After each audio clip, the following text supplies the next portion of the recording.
Hi, and thanks for logging on to the Daily DVAR Halacha. And here's a brand new Halacha for minutes for Sunday, the 20th day of January, the 14th day of Shvat. Now, 14th day of Shvat leads me to the Halacha that I want to tell you about, which is on Monday, the 15th of Shvat. Monday, the 15th is called Tu Shvat, and this is Sunday. It's my best time to tell you all about it because if you're hearing this on Sunday, it's tomorrow. On Monday is Tu Shvat. So, what is it? Tu stands for Tesvav, which means 15.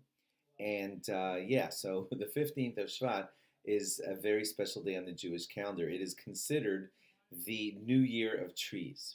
Sounds, a lot of you probably have heard of it. If you haven't heard of it, it sounds really crazy, right? Well, the New Year of Trees, what on earth does that mean? So in halacha, trees actually do need a new year, and I'll explain why to you. We have a lot of halachas in Jewish law that revolve around trees. I'll give you an example of one, and then it'll be so clear. When you plant a tree, the first 3 years of its production, of when it puts out stuff, the first 3 years of stuff that come out of the tree are prohibited. You're not allowed to benefit from them. And in the fourth year, you're allowed to benefit from them, but only by taking them the produce to Yerushalayim, to Jerusalem, and using it there. So okay, so we're not going to get deeply into those laws, but if you're going to try to figure out when your tree is arla, when it's those first 3 years and you can't benefit from your tree, you're going to have to know, well, when does the year start? I don't know how to count the 3 years unless you tell me when tree years start. That's why we need a Tu B'Shvat, a Rosh Hashanah for the trees. Because you tell me if it was planted before Tu B'Shvat, a couple months before Tu B'Shvat, boom, that's 1 year.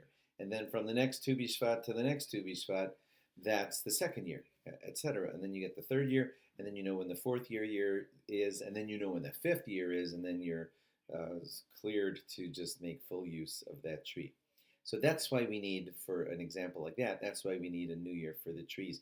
Another reason that we need a new year for the trees is like if I tell you that you're supposed to give a tenth of your produce from your trees, well, how do I measure the tenth? I have some still growing, some that I already pulled off the tree. So it's basically, the fruits from one Tu B'Shvat to the next Tu B'Shvat. The more specifics about what point of the growth, that gets a little more complicated. But you do need a new year to decide these are the 150 fruit that grew in this Tu B'Shvat to this Tu B'Shvat. These are the ones from that Tu B'Shvat to that Tu B'Shvat, and then 1/10 of all that you would like give as your miser. You get the picture? So that's why I have to know again when's the new year for the trees. Well, anyway, it's on the 15th of Shvat.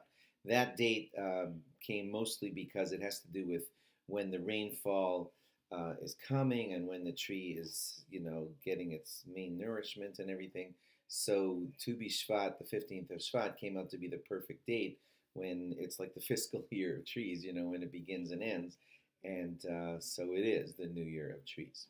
Now, if you're like me and I'm sitting in Baltimore, you could be sitting in New York, Cleveland, Chicago, Los Angeles, and you're like, what's that got to do with me? Honestly, it won't affect your day so much. We do malacha, you can get in your car, you can drive, you can turn lights on and off and all that. The One of the ways that you will see Tu B'Shvat in your life is that we will try to eat fruit on Tu B'Shvat. Specifically, we love to try to eat the fruit of Israel because Israel is praised for its seven great species. And so people will be trying to eat species like that. Examples of them are raisins, pomegranates, dates, figs, olives, those kinds of things that grow inside of Israel.